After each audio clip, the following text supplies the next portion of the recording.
everyone, welcome to another episode of our StashAway's weekly market updates. I have here with me Freddy, our CIO. Hi. So first of all, we would like to express our condolences, deepest condolences to the victims and the family of victims of the Ethiopian ET302 plane crash.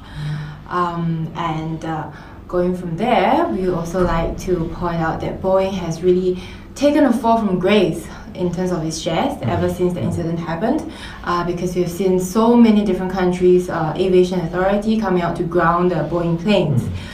So even a blue chip stock like that, right, would fall from grace. What do you have to say about that? Well, condolences, definitely the condolences to families of victims affected. However, the Boeing debacle did teach investors something. In particular, the need for diversification. Right. I know it's been a great blue chip name. It's done very well over the very long-term history. But when one really looks at the swings in prices of Boeing and the sort of event risk that you subject yourself to when you are investing in single name securities, it's really quite emotional and psychologically difficult to stomach for an investor. And so in the spirit of lessons for investors, we really believe that you always need to maintain a diversified portfolio. That's right. Right, so moving on, we have big news today, waking up to a no-deal Brexit. So looks like we are going to push the timeline further, that a Brexit is unlikely to happen by 29th of March. What is the impact on Eurozone, on UK's economy, and should we be reacting to it? Or maybe just tell us first, how did the markets move in response to that? I think the market did have some intraday swings, especially the pound, but generally impact on the equity indices such as FTSE 100 or even the European general indices are very muted. In a way, the pound taking a beating so far has been very positive for FTSE 100 stocks because they are more export oriented in nature than being domestically exposed. So while fundamentals in UK has already been affected negatively for the last few years, the financial markets have been doing otherwise. Supported by a weaker pound. That's right. Now, stepping back a little on the whole Brexit debate, what's happening here is there's a version of May's deal with the Europeans about leaving, but it's also a no deal and or a no Brexit situation. So really three situations. Second referendum and people actually exactly. Effectively, Parliament couldn't make up their minds so far, and it's been rejecting one deal after another, and even a no deal Brexit has been rejected. So what it means is they will definitely ask for an extension for the Brexit timeline and potentially setting themselves up for a general election or another referendum. If it's a general election, each political parties in UK would have to be forced to take a stand what they stand for in Brexit. Be very clear for the first time and voters go to vote. Or in our second referendum, we let voters directly decide just on the topic of Brexit itself. So either one can happen, is very likely now. Would you say that the market has mostly priced in any further downside of Brexit, and that what we are looking for now is probably more upside than downside, or do you think that it can go either way? Well, as we always said, the market is a fast-moving voting machine. It's forward-looking in nature. What's come out from a news flow when it's set enough times is in the price of the markets. So we have seen very muted reaction in markets to all this latest news flow. That's not surprising at all. So I guess it's fair to say that nobody knows where it's headed in the future. It's as risky to assume that it's going up as to assume that it's going down. Well, that again brings back to the point of you should always have a very highly diversified portfolio that's not just exposed to a single name security or a particular country or region, here's where the beauty of diversification really works. That's right. Okay, maybe we can move on slightly to say China. We've heard a little bit of dampening news on the China front. The industrial output was lower than consensus expectations. So I think it grew 5.3% year on year instead of 5.5. What do you have to say about this? Well, I think the 0.2 percentage point in the difference between the actual number and the consensus number is statistical error. Okay. Because the Chinese numbers, as you know, the error is big.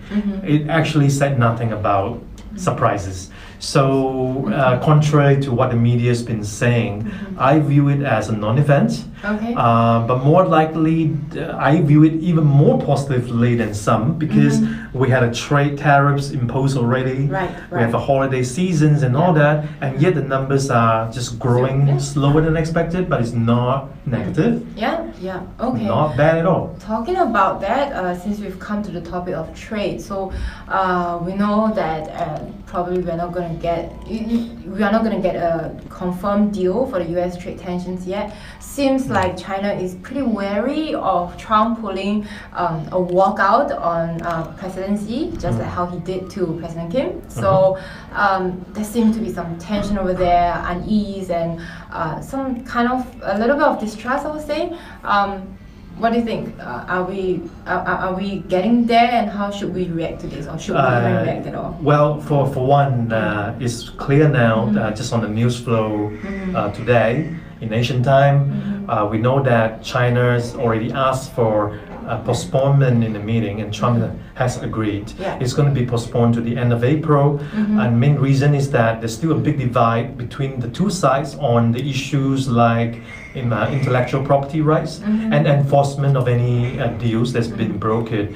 So instead of risking Trump walking out on a high-profile meeting, way more high-profile than a Trump-Kim meeting, there's a Trump-Xi meeting is way more important. To avoid that risk, the Chinese side would like to postpone the meeting until, and buy more time to work on issues. But I must say that from my observation, Trump seems to be, his talks with Xi has been going pretty well. Like he's been giving in some of the stuff, whether it's Huawei or even when China first started banning Boeing 737 planes, everyone's like reporters saying that just China is trying to show US that they're pulling their way around. But Trump actually came out to support the decision of China. So looks like the relationship is not too bad, right? Well, let me put it this way. Trump is desperate for a deal, and we will get a deal.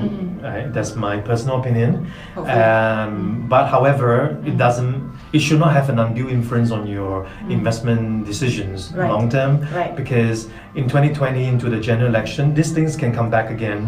Right? So I would caution investors from reading too much all days and just focus on the economic numbers, create diversified portfolio, and just leave it at that. Okay, so I think key takeaway today is diversification. That's very, very important. Any other advice, words of wisdom that you'll give us other than diversification? Well, I think when it comes to investing, the key to long-term success is to have a plan, but also you need to know your oneself, your restaurants, your life goals. So I would say there are situations where somebody would prefer a dollar cost averaging approach, where you budget into a plan, regular contribution, say on a monthly basis for some time, because it smooth out how you enter the markets. You did not risk everything you have into the markets, so you are unlikely to respond to short-term events. So if you know yourself to be someone who can be volatile or responsive to events, DCA, dollar cost averaging, is a very good approach. Where some people who would go another way and say, I choose a lower risk portfolio, I invest lump sum, that's okay too. Okay. Yeah, I guess another advantage of dollar cost averaging is that because you are investing a regular amount of money, so a fixed amount of money regularly, so when the market is up, you are buying less units at a higher price, and when the market comes down, you're buying more units at a lower price, so that really averages out your cost. right? Yeah, ultimately, in the very long term, it doesn't have a bearing on your Yeah. return either approach. In the short term, yes. In the very long term, if your life goes long term, it didn't matter at all. Yeah. But the only real difference is the volatility to your net worth is greatly reduced with DCA. Right. Right. Great. So I guess, guys, if you didn't learn anything from today, just two key takeaways: diversification and dollar cost averaging. Thank you so much. Thank you so much.